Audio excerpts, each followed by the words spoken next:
mais on s'autorise à penser dans les milieux autorisés. Alors ça, c'est encore un autre truc. Les milieux autorisés, vous y êtes pas, vous, hein.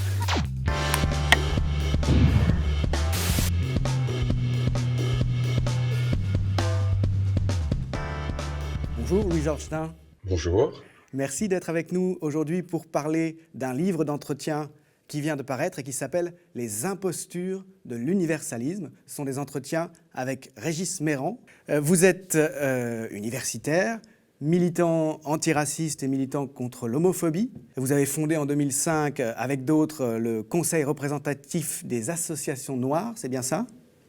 C'est cela. Le CRAN, dont vous avez été porte-parole puis président. La même année, vous avez été le créateur de la Journée mondiale contre l'homophobie et la transphobie, toujours en 2005.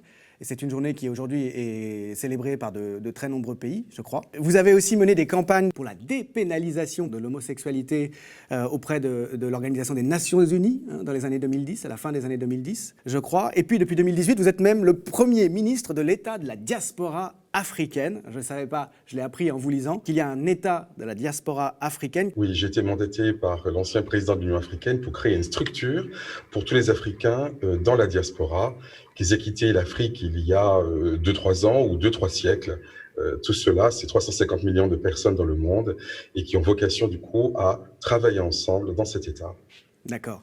Et alors en tant que militant à la fois antiraciste et anti-homophobie, vous intervenez aujourd'hui dans le débat public en France avec ce livre qui, dès le titre, met les pieds dans le plat, qui s'attaque à ce qui est aujourd'hui devenu un slogan, l'universalisme, un slogan que l'on agite très souvent du côté républicain, quand on se déclare attaché aux valeurs républicaines, à des fins qui sont toujours un peu les mêmes, c'est-à-dire pour réfuter un certain nombre de combats des minorités.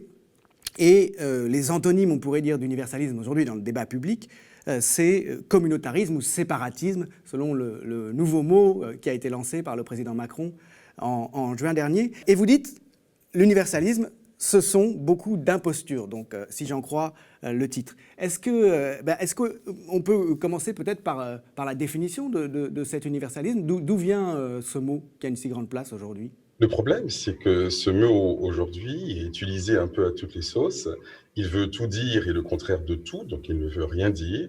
C'est simplement un hochet que des gens agitent pour se prévaloir. En gros, ça veut dire « moi, je suis l'universel. L'universel, c'est moi ». Alors, c'est un peu gonflé quand même de dire ce genre de choses. Et d'un point de vue philosophique, on peut, si l'on veut, porter une valeur à un niveau universel, en tout cas international. Mais quelle est cette valeur ? Si vous me dites « je suis pour le bonheur universel, la liberté universelle », je dis « oui, pourquoi pas ». Mais si vous dites « je suis, par exemple, pour le capitalisme universel », car les ultralibéraux sont des universalistes. Ils veulent qu'il y ait un marché planétaire sans frontières. Ils sont universalistes. Est-ce qu'on est obligé de souscrire aux thèses ultralibérales ? Non. Le catholicisme, en grec, catholikos, cela veut dire universel. Eh oui. Au départ, c'est une religion qui prétend être universelle, finalement accessible à tous. Très bien, pourquoi pas. Mais elle a été bientôt imposée à tous. C'est-à-dire que plus elle était universelle et plus elle était tyrannique. Dans les colonies, un peu partout, on a converti de force, on a tué, justement parce que cette religion était et même devait être universaliste. Est-ce que je suis pour un catholicisme universel ? Pas forcément. Que chacun ait le droit d'être catholique, oui. Que ce soit une obligation universelle, je suis beaucoup moins favorable. Donc, vous voyez qu'au fond, c'est un mot creux. Tout dépend de ce que vous mettez à l'intérieur. Donc, être pour l'universalisme, oui, mais l'universalisme de quoi ? En général, en fait, les gens veulent dire, mon modèle, moi qui suis un homme blanc, bourgeois, catholique, parisien, je veux l'imposer à la terre entière. Alors, si c'est ça l'universalisme, je dis non merci. Mais alors, qu'est-ce qui fait la puissance quand même de cette référence, sa force idéologique ? Historiquement, vous y revenez un petit peu dans votre entretien avec Régis Méran. Est-ce que vous pouvez nous rappeler sur quoi ça se fonde philosophiquement ? C'est les Lumières au départ. En tout cas, ça prétend se fonder sur les Lumières, l'idée qu'il doit y avoir un universalisme auquel se référer. Oui, on pense beaucoup aux Lumières, à Kant en particulier, quand on parle d'universel, mais j'ai envie de dire, c'est quelque chose qui est même plus ancien dans la tradition française, puisque finalement, les Capétiens déjà essayent d'étendre leur empire, Donc au début, c'est l'Île-de-France, en fait, la France. Mais progressivement, on va annexer les provinces, et quand je dis annexer, c'est par la force. On va imposer l'État français à toutes les minorités, donc les minorités régionales, bien entendu, les minorités religieuses, les protestants vont être laminés, justement au nom de la religion catholique universelle, les juifs vont souffrir également de cela, les colonies également, et aujourd'hui, c'est cette même rhétorique qui, à travers les âges, se poursuit mutatis mutandis. Mais il y a quand Donc, même eu quelque chose de l'universalisme nouveau. français, Je me permets de vous interrompre à ce point-là. Il y a eu quand même quelque chose de nouveau avec les Lumières, c'est que cette revendication d'universalisme, elle s'est fondée à partir de ce moment-là sur l'idée d'égalité des droits. Et l'universalisme tel qu'on l'entend aujourd'hui, c'est l'idée d'une égalité entre tous les individus. Hein, c'est ça, qui a un certain nombre de valeurs et de droits inaliénables, qui sont une sorte de plus petit dénominateur commun juridique, grâce auquel, à l'égard desquels, tous les hommes doivent être égaux. vous avez raison, mais en même temps, beaucoup de ces philosophes des Lumières ne se gênent pas pour investir dans la traite négrière, car le siècle des Lumières, pour certains, c'était le siècle de l'obscurantisme, car ils étaient dans les cales des bateaux, qui n'étaient pas en pleine lumière, croyez-moi. Kant lui-même vous explique que les nègres sont le maillon de la chaîne entre l'homme et les singes. Donc, on peut être pour les Lumières tout en disant des choses qui sont opposées. Donc, vous voyez que les Lumières, déjà à l'époque, étaient plus qu'ambivalentes. Donc, on peut mettre tout ce qu'on veut. On peut mettre dans la lumière l'esclavage, l'abolition de l'esclavage, le bien, le mal, le catholicisme ou la tyrannie. Enfin, tout est possible. C'est pour ça que c'est un mot, je le disais, qui veut tout dire et le contraire de tout. Et tant qu'on ne l'a pas défini, on n'a rien dit. Et beaucoup de gens s'en servent justement pour ne rien dire, simplement pour se prévaloir d'une sorte de supériorité par rapport aux autres. Mais finalement, c'est une imposture parce que, en effet, ça ne veut rien dire, sauf à dire je suis supérieur à vous. C'est un dévoiement.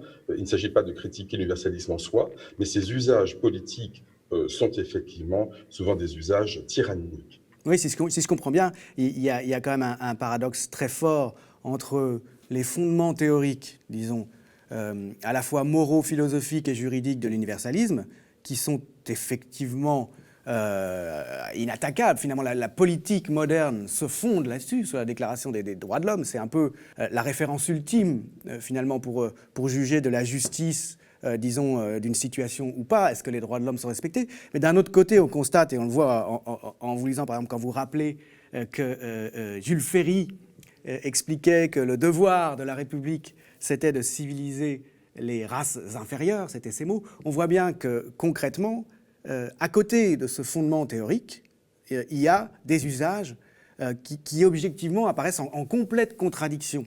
Hein, et vous montrez qu'aujourd'hui, ça fait longtemps que Jules Ferry n'est plus là, mais il y a encore énormément de gens qui se réclament de l'universalisme, mais qui ne voient pas de problème, et même éventuellement qui dénient l'existence d'un racisme structurel dans les pratiques des institutions françaises. Oui, il y existe un racisme d'État qui est réel en France, un peu partout dans le monde d'ailleurs, nous ne faisons pas exception. Simplement, ça, nous sommes empêchés de le penser ou de le voir à cause de cette croyance en l'universalisme qui est devenue finalement la pensée magique. La pensée magique que l'on croit voir chez les provinces ou les pays exotiques, les primitifs, mais moi je l'observe tous les jours en France. Une fois qu'on vous a dit que nous sommes universalistes, au fond tous les problèmes sont réglés, il n'y a plus de problème puisque nous sommes universalistes. Donc taisez-vous, au fond. Voilà pourquoi je crois que c'est la pensée magique. Il ne suffit pas de dire tous les matins en sautant sur son siège comme un cabri, puisqu'on célèbre le général de Gaulle en ce moment, il ne suffit pas de dire tous les jours liberté, égalité, fraternité. Pourquoi? Que ce sont des réalités observées, et constatées et avérées. Donc voilà pourquoi les gens souvent utilisent ce hochet pour faire l'économie d'un travail politique véritable. Alors, on voit bien, par exemple, quand il s'agit d'Elisabeth Badinter ou de gens qui prennent des positions publiques du même type, qui consistent à dire, comme elle l'a fait, finalement parler de privilèges blancs, parler de gens qui sont racisés, ce serait du racisme à l'envers. On voit bien, parce que c'est assez grossier, que c'est une manière d'empêcher ceux qui sont victimes en pratique d'un certain nombre de discriminations, de les dire, de se mettre en avant et de les identifier, de s'identifier comme discriminés objectivement, et c'est les rejeter dès qu'ils font cette tentative du côté de ce qu'il est convenu d'appeler le comparatisme ou le séparatisme. Mais vous soulignez aussi dans votre discussion avec Régis Méran qu'il y a des gens qui ne sont pas soupçonnables de vouloir faire de telles manœuvres politiques, des intellectuels, des chercheurs, qui ont beaucoup de réticence à intégrer les discriminations de type sexisme, homophobie ou les discriminations raciales dans leur prise de position politique aujourd'hui. C'est-à-dire que finalement, ils se réclament quand même de l'universalisme. Il y a à gauche, en effet, un débat qui consiste en fait à opposer la classe à la race, entre guillemets. Donc certains, issus d'une mouvance marxiste, que je respecte mais que je combats sur ce point, vous diront en gros il y a l'ennemi principal, c'est-à-dire l'ennemi c'est le capitalisme, et puis il y a des combats un peu secondaires, voilà, la question du sexisme, de l'homophobie, du racisme, qui sont non seulement des combats secondaires, mais à la limite des diversions. Moi je dis une chose très simple, certes l'ouvrier exploité c'est un drame, mais l'ouvrière exploitée par son patron et harcelée et violée par ce même patron, je ne lui dirai pas il y a un combat principal et un combat secondaire. Le racisme est-il vraiment secondaire? Je rappelle que tout crime contre l'humanité est par définition fondé sur du racisme. Tous les crimes contre l'humanité, qui sont par définition les crimes les plus grands de l'humanité, sont fondés sur le racisme. Donc on ne peut pas dire le racisme est une chose secondaire, puisque les crimes les plus graves sont fondés sur cela. Par conséquent, cette hiérarchie classique que certains veulent imposer est une hiérarchie factice. Je crois qu'il faut lutter contre les deux, aussi bien les questions de race que les questions de classe. Voilà. Il n'y a pas lieu de choisir. Et ceux qui disent, voilà, c'est des questions sociétales, les vraies questions sociales sont les questions socio-économiques, eh bien, je leur dis, d'abord, je ne comprends pas cette distinction, je n'ai jamais compris le sens de ce mot sociétal, qui est un peu bizarre. Les questions sociétales sont des questions sociales. La question du racisme est une question sociale, la question du sexisme également. Donc, je ne vois pas pourquoi on devrait se priver d'une compréhension globale du monde, alors que tout est économique et tout est aussi social.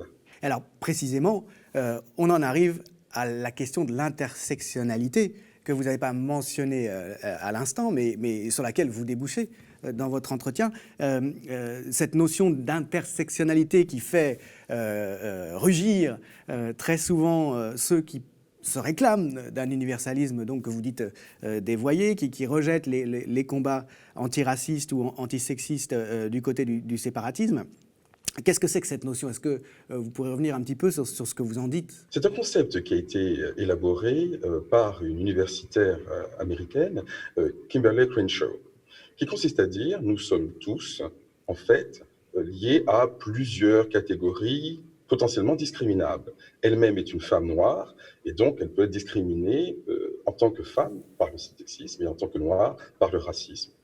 La vérité, c'est que nous sommes tous et toutes discriminables à plusieurs titres. Donc nous sommes tous dans l'intersectionnalité. Chacun appartient à des catégories qui peuvent être discriminées. Par exemple, l'âge. Tout le monde a été jeune et peut discriminer en tant que jeune. Tout le monde est appelé à vieillir, peut discriminer en tant que vieux ou vieille. Et tout le monde peut être entre deux âges déjà discriminable. Quelle que soit votre tête, il y aura toujours des gens qui vont trouver que votre tête ne leur revient pas, que votre style vestimentaire n'est pas approprié et qui peuvent vous discriminer de cette façon. Donc vous voyez bien que nous sommes tous et toutes concernés. C'est pas la question des minorités, c'est une question justement universelle. Simplement, il y a des gens qui sont plus discriminés que d'autres. Mais j'ai envie de dire, nous sommes tous un peu des monsieur Jourdain de l'intersectionnalité. C'est-à-dire que nous sommes tous concernés, ce n'est pas la question des minorités, c'est la question de toutes et de tous.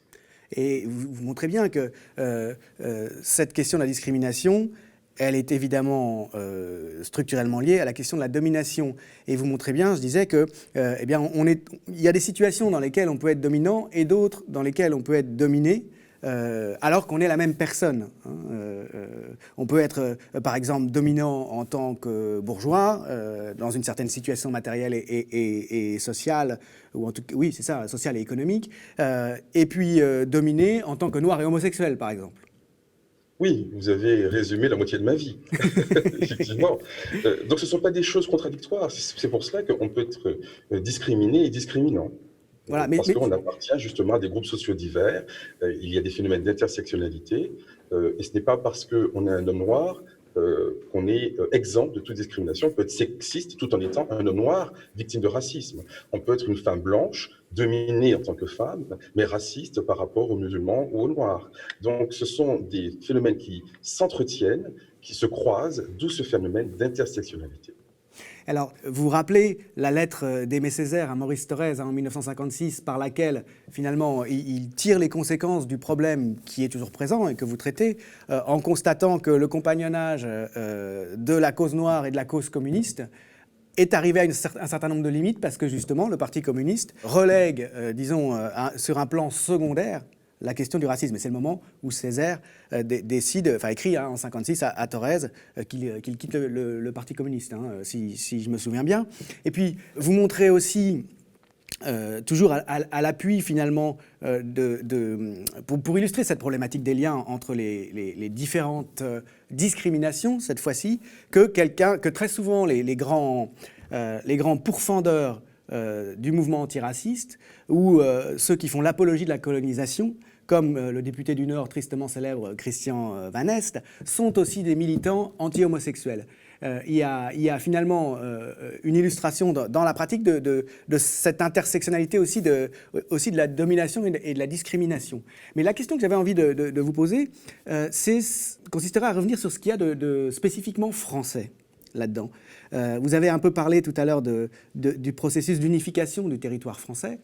Est-ce qu'on retrouve les mêmes logiques ailleurs qu'en France, ou est-ce qu'il y a une propension française particulière, à cause de l'histoire spécifique de la France, à mettre en avant l'universalisme ?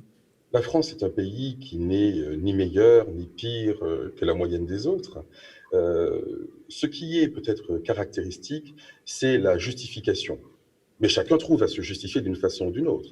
Vous aurez des pays musulmans où on vous explique qu'il n'y a pas de racisme parce qu'on est tous musulmans et donc frères. Dans d'autres pays, on vous dira Cuba, il n'y a pas de racisme parce qu'on est tous communistes, donc frères, donc il n'y a pas de difficulté, bien entendu. Dans un pays comme les États-Unis, on vous dira il n'y a pas de racisme parce que chacun est libre, si c'est la liberté, par conséquent, chacun fait ce qu'il veut, donc il n'y a pas de racisme. En France, on vous dira plutôt, non pas qu'on est communiste ou musulman ou capitaliste, on dira nous sommes universalistes, donc il n'y a pas de racisme non plus. Donc ce n'est pas que nous soyons plus racistes que les autres, ni plus antiracistes, nous avons juste une justification particulière, qui est notre religion d'État, une religion qui se veut laïque, bien entendu, c'est l'universalisme, une pensée magique, et une fois qu'on vous a dit ça, c'est le catéchisme républicain, vous êtes priés de l'accepter, et tous les problèmes ont disparu, comme par enchantement. Ça fait penser, quand on vous écoute, quand on vous lit, quand même à la tradition française de centralisation très forte. Ça semble quand même être un parallèle, et même structurellement lié, puisque la France se centralise très très tôt, bien avant même la Révolution française. La monarchie française est particulièrement centralisée. La lutte contre les patois, contre les langues locales, bien avant qu'on parle d'universalisme, dans une société, celle de l'Ancien Régime, qui n'est pas du tout universaliste, qui considère qu'il y a des différences sociales qui doivent être inscrites dans le droit, que les gens ne doivent pas être égaux. Pourtant, déjà, il y a cette uniformisation. Vous voyez là quelque chose qui est lié, comme je le pense ? Vous avez raison. Les autres pays européens sont des pays souvent où la diversité est institutionnelle. Les Länder allemands, les provinces espagnoles, les États-Unis, l'Angleterre, la Belgique, tous ces pays sont souvent des pays qui acceptent en leur sein une certaine diversité institutionnelle qui a donc des répercussions au niveau social. En France, en effet, depuis l'époque des Capétiens, tout a été extrêmement centralisé.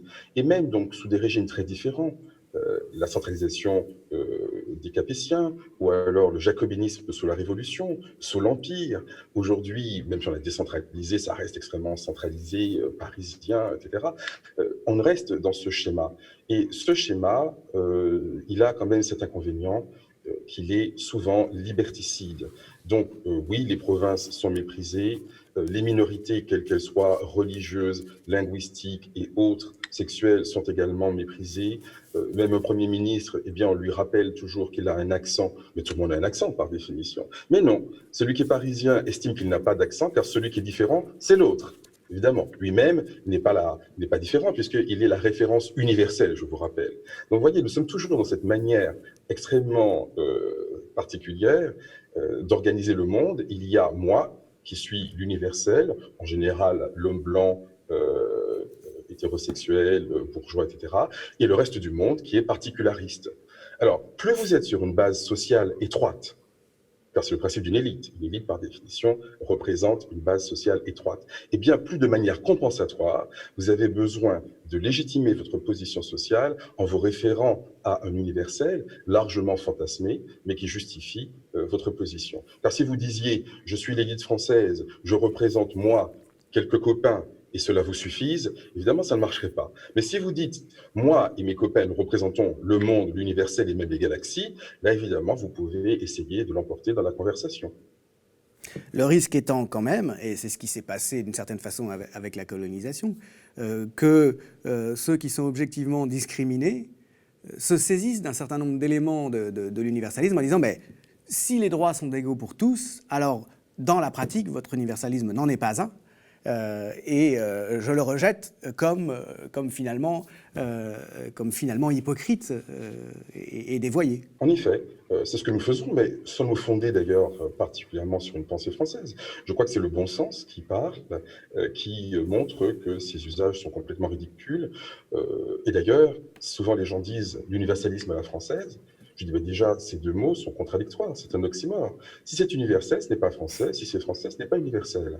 Donc l'universalisme à la française, excusez-moi, ça n'a pas de sens. Voilà.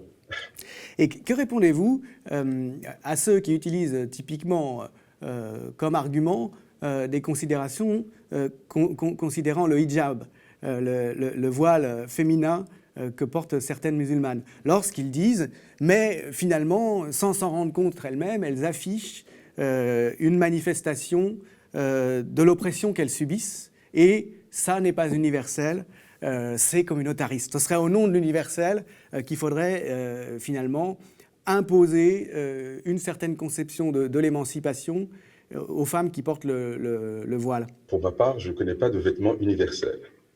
Vêtements universels que tout le monde porterait, hommes ou femmes, de tous âges, de toutes modes et à toutes époques, ça n'existe pas, ça s'appelle la peau. Voilà.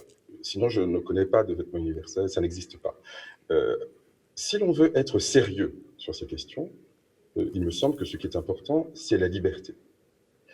Une femme qui veut porter le voile a le droit de le porter, y compris en France, et dans le monde entier, j'espère.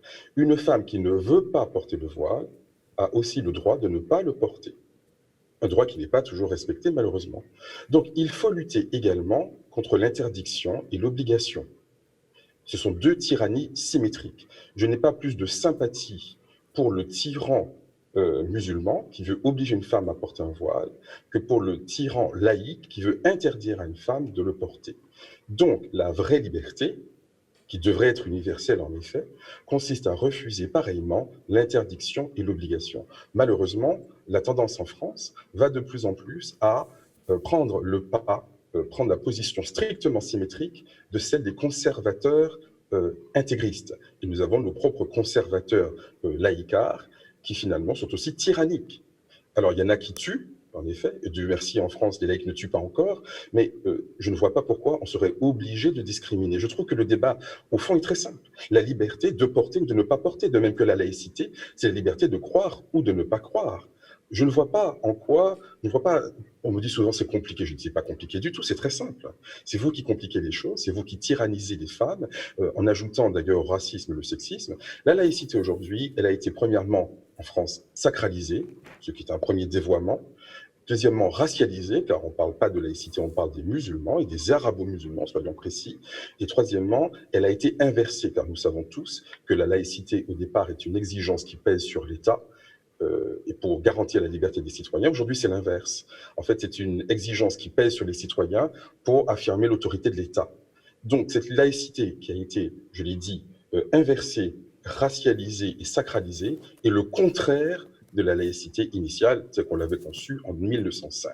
Alors, la troisième partie de votre livre avec Régis Mérand, de cet entretien, elle porte sur les conséquences à tirer des discriminations dans l'histoire. Ça s'appelle les réparations, la mémoire et l'oubli. C'est le principe du droit naturel. Il n'y a pas de justice sans réparation. Si vous allez voir le juge en disant quelqu'un a pris mes bijoux, le voleur c'est lui. Si le juge dit oui, effectivement, la police le confirme, c'est lui, mais il peut repartir chez lui avec vos bijoux, vous direz mais je ne comprends pas, il n'y a pas de justice parce qu'il n'y a pas eu de restitution, il n'y a pas eu de compensation ou de réparation. Donc c'est le principe du droit naturel. Et ce n'est pas parce qu'un crime est un crime contre l'humanité qu'il doit avoir moins de justice, bien au contraire. Or, en France, et dans la plupart des pays occidentaux d'ailleurs, c'est ce qui s'est passé. Nous avons commis de très nombreux crimes contre l'humanité.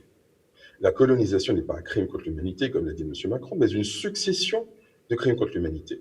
Il y a eu les crimes dans les colonies, il y a eu la déportation esclavagiste, il y a eu l'esclavage lui-même, il y a eu l'Algérie en 1830, plus de 500 000 morts, il y a eu Madagascar, il y a eu le Cameroun, il y a eu bien sûr la Shoah, il y a eu le Rwanda, donc il y a eu quantité de crimes contre l'humanité. On a commencé avec le génocide des autochtones, il y a aussi les massacres de protestants. Enfin, nous avons une histoire particulièrement chargée en termes de crimes contre l'humanité. La plupart du temps, ces crimes n'ont pas été réparés. Ça, c'est un grave problème. Ça veut dire que nous autorisons les criminels en leur garantissant une forme d'impunité. Et non seulement il n'y a pas eu de justice pour les victimes, ce qui autorise la récidive, car c'est basique. Quand un État est chaque fois dans l'impunité, il continue, parce qu'un crime contre l'humanité, en général, c'est des États qui les commettent. Donc, comme il n'y a jamais de sanctions, il n'y a jamais de réparation pour les victimes, on continue régulièrement, en moyenne tous les 50 ans en France, on fait un nouveau crime contre l'humanité. Eh bien, cela ne peut pas durer. C'est vraiment absolument insupportable. Et non seulement il n'y a pas de réparation, mais souvent il y a des politiques d'oubli. Même sur la Shoah, pendant très longtemps, il y a eu une chape de plomb pesant sur cette mémoire. Sur les protestants, par exemple, il y a eu des lois de damnatio memoriae, c'est-à-dire de condamnation de la mémoire. Tout protestant parlant des malheurs qu'il avait subis était condamné.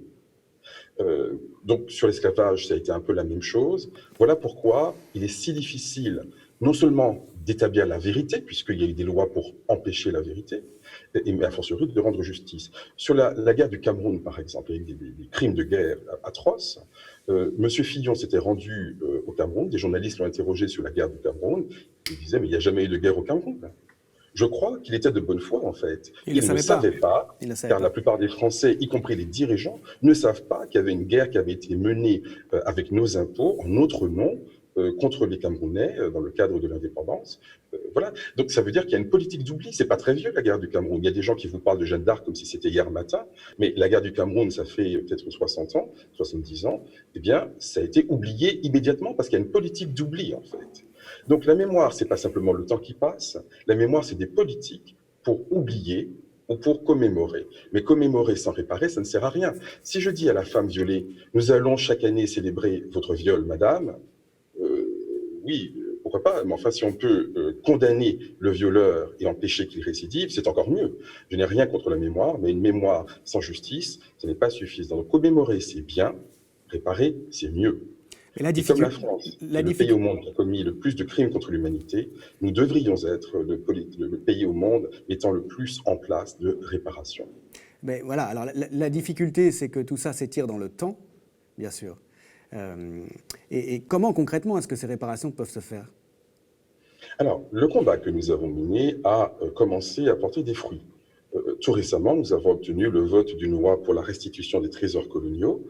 Ça concerne le Bénin et le Sénégal seulement, car c'est dommage, car quantité d'autres pays sont concernés, mais c'est un début. C'est une victoire que nous avons arrachée à M. Macron.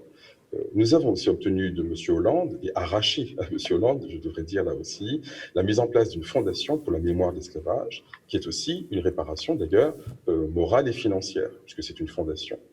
Nous avons obtenu aussi de la mairie de Paris un vote unanime au Conseil de Paris pour un musée de l'esclavage en guise de réparation.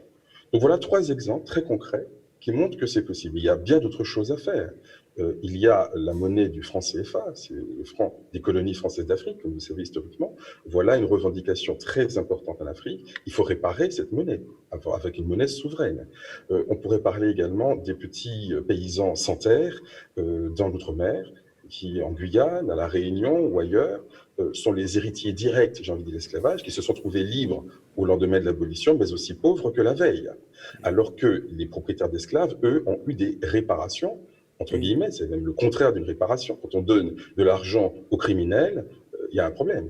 Aujourd'hui, leurs descendants sont toujours les maîtres de ces territoires. Ces descendants ne sont pas coupables des crimes de leurs ancêtres, mais ils sont des bénéficiaires, ils ont des biens mal acquis, et donc nous avons des inégalités formidables dans ces territoires, avec des victimes qui ont été abandonnées et des criminels qui ont été récompensés. Voilà encore une réparation, il faut faire une réforme agraire pour résoudre cela. Donc voilà quelques pistes très concrètes. Et je n'oublie pas la question du climat. On croit que c'est simplement la question du passé et solder les comptes du passé. Je dis, mais il faut aussi solder les comptes de l'avenir. Car tout le problème du climat aujourd'hui est un problème de réparation. Les pays du Sud disent à juste titre, les pays du Nord, vous avez pollué la planète, et la logique du pollueur-payeur est une logique de réparation. Pourquoi devrions-nous, nous, pays du Sud, payer les pots cassés que vous avez, vous, cassés au Nord? Donc c'est à vous de financer la transition écologique. Mais certaines personnes au Nord ne sont pas d'accord. Monsieur Trump, par exemple, qui n'est pas un climato-sceptique, comme on le dit, mais un climato-cynique, ce n'est pas tout à fait la même chose. On parle beaucoup de lui en ce moment, et on va peut-être l'oublier, je ne sais pas, Oui, j'espère. il vient de perdre Mais l'élection. nous, on part trop vite. Il vient de perdre l'élection. Il disait, les pays d'Afrique, tous ça, les pays du Sud, c'est les pays de mer, les shithole countries, je ne veux pas payer pour eux. Donc ce qu'il dit est très, très, très fort, en fait, et pas du tout absurde. Il dit, ce sont des pays comme nous, les États-Unis, qui avons pollué la planète, mais c'est des pays comme vous en Afrique qui allaient morfler, car le réchauffement climatique a fait que les pays, il fait déjà très chaud. Donc c'est vous surtout qui allez payer la facture. Nous, aux États-Unis, ça ira, on aura toujours les moyens de s'en sortir. Donc, même si c'est moi qui suis responsable, je n'ai pas envie d'être payeur. Donc, je n'ai pas envie de réparer les torts que j'ai causés. Il dit en fait tout haut ce que beaucoup de pays occidentaux disent tout bas. Car lui, il le dit sans ménagement, avec une forme de grossièreté, mais l'Occident, en général, fait un peu la même chose. Nous ne voulons pas réparer. Et donc, cette logique de réparation, on le voit bien. Ce n'est pas simplement de réparer les crimes du passé, c'est de réparer les crimes d'aujourd'hui qui ont des conséquences majeures sur l'avenir. On ne peut pas dire que le réchauffement climatique ne soit pas un problème pour l'avenir. Donc, voyez pourquoi cette réflexion que nous avons, c'est une réflexion qui émane des pays du Sud, qui essayent de penser une notion de justice universelle, pour le coup, la justice globale, et ceux qui s'y refusent sont ceux qui vont dans le mur, en fait, et qui nous empêchent de sauver le monde, et donc de sauver la justice mondiale. En vous écoutant, on voit à quel point, finalement, en dénonçant les impostures de l'universalisme, vous voulez promouvoir une politique de l'égalité et de la justice, radicale au sens où elle prend les choses à la racine, et on sent aussi à quel point ça peut être déstabilisant politiquement. Enfin, quand vous parlez par exemple de réforme agraire, ou quand vous parlez d'assumer pour les États du Nord les effets de leur politique et de leur développement sur les autres et sur le Sud, en fait, ça va chercher très très loin en termes de politique. Vous avez raison, c'est déstabilisant, mais je crains fort que le réchauffement climatique et tous les problèmes Nord-Sud soient encore plus déstabilisants. Merci beaucoup, Louis-Georges Tin. Je rappelle donc que vous faites paraître Les impostures de l'universalisme, un livre d'entretien avec Régis Méran aux éditions Textuelles. Merci de votre invitation.